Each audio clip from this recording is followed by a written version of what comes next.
good day. Thank you for joining me.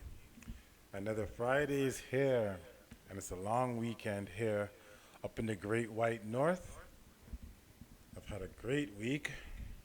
I hope that you've had a great week, and I'm your host for the most, Ultrastand Pheonix, and thanks for joining me on my blog.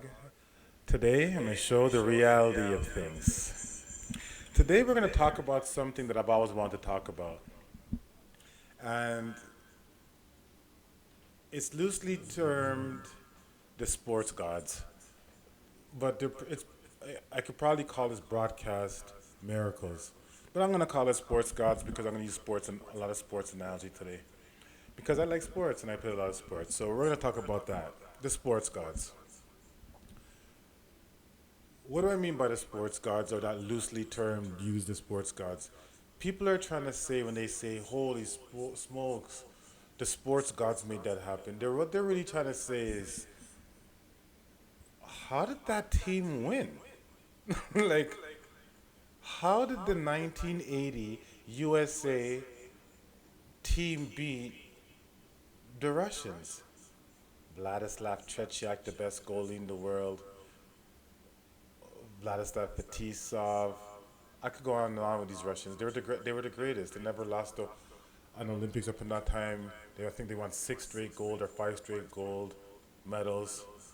Somebody could correct me if I remember like that. But the Red Russian machine was unstoppable. But how did the USA team win? You see, people have to realize it's not about only the win. It's the build up to how it happened. The stories that took place, the relationships that build to make that team win. The 1980 USA team had no right winning that um, gold medal, but they got better and better as each round went on, and they won. And is that a sports gods, or was that a team gelling? Well, I believe, and I know, there's entities in the universe that help out certain teams, and they help out certain cities and countries at a certain time when they need it to bring inspiration. And people weren't around that time. America and Russia were was going through the Cold War, and it was very, very tense those times. So for the Russians to come to play, I think America had boycotted the Olympics in Russia. If I can't remember too, but I think something like that. And the Russians ended up showing up to the Olympics in Lake Placid, and they were heavy favorites. And I truly believe that at that time in the world, they needed the sports gods needed America to win. Now, it's not that America is better and they were good and the Russians were bad, because I hate that stupid narrative. I can't really take that on, because if people know anything about history, America and Russia are the same. USSR, United States, Soviet Russia. Okay? So that's a sports miracle that happened at that time for the people that were going through the Cold War. They needed inspiration. It was dark. It was just very bad at that time. And America won the gold medal. So if you people that don't believe in so-called sports gods, go check out the 1980 USA Olympic team, and you tell me if the sports gods never intervened into that, okay? When I was younger, 1992, 91, 92, I'm from Toronto, so like we were watching the Blue Jays win. And the first time they won was just historic. But the time I'm talking about where the sports god stepped in is when Joe Carter hit that home run over that left field fence and it went over. The sports gods intervened there. Why? Because I know, because I was part of it. How was I a part of it? I was in a sports bar in downtown Toronto with some of my amigos, some of my Spanish friends at the time, and we're in a sports bar, and this white guy, it was packed, and the white guy goes, "Who's gonna call the effing shot?" basically trying to say who's gonna call the call for the bottom of the ninth because the Blue Jays were losing. So my friends were like, Phoenix, you say something, say something, you say something. I was like, okay. I go, we're gonna win. Joe Carter's gonna come up with Devon White and Ricky Henderson. I think that's what happened. And they both those guys came up.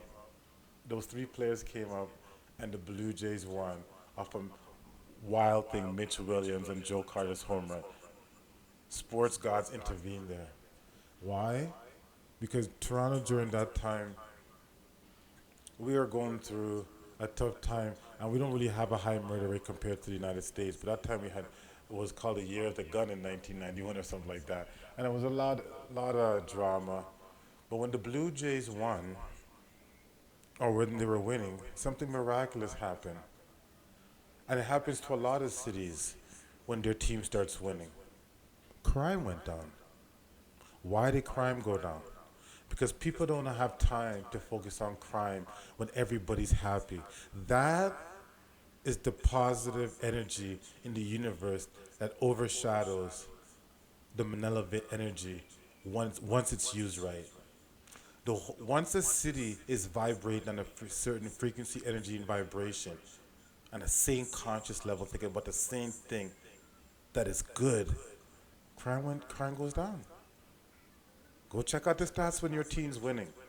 Everybody's focusing on their team, the TV, the radio, the water cooler at work, construction on the site. The sports gods make that happen because your city needs that.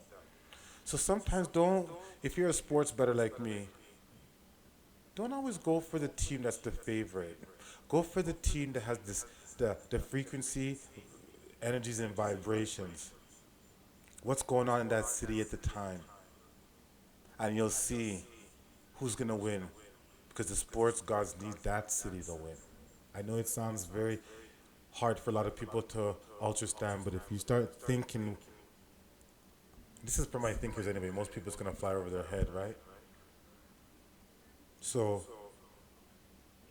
sports gods is just an analogy for saying something miraculous is happening.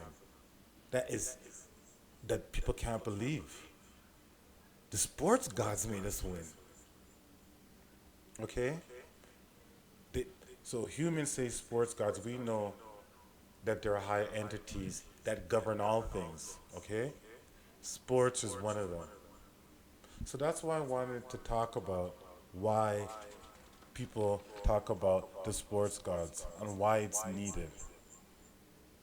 Okay? The sports gods are needed to make your country, your city, and make you feel good. Okay? Brazil lost to Italy in 1982. Brazil was heavily favored. Zico, Socrates, they had everybody. But they lost to Rossi in Italy. Why? Because for some reason Italy, they gelled. And Italy needed it at that time. Go check out the history of what's going on in Italy at that time. They're very, very down on their economy, very down the Italian team. People are saying they suck. They're trash. And if you know anything about soccer, Italy is a country that's favored most of the time, a very, very football country. It's like Canada for hockey, America for basketball, okay? So they take it very seriously. I know I grew up with the Italians. Take it very serious. The Azzurri, okay? The blue. They won. The sports gods made it happen.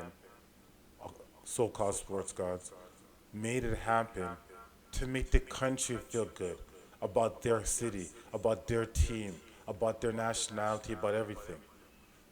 So again, when you watch sports, don't always look for the best team. Look for the team that you see the energy, frequency, and vibrations they're going with.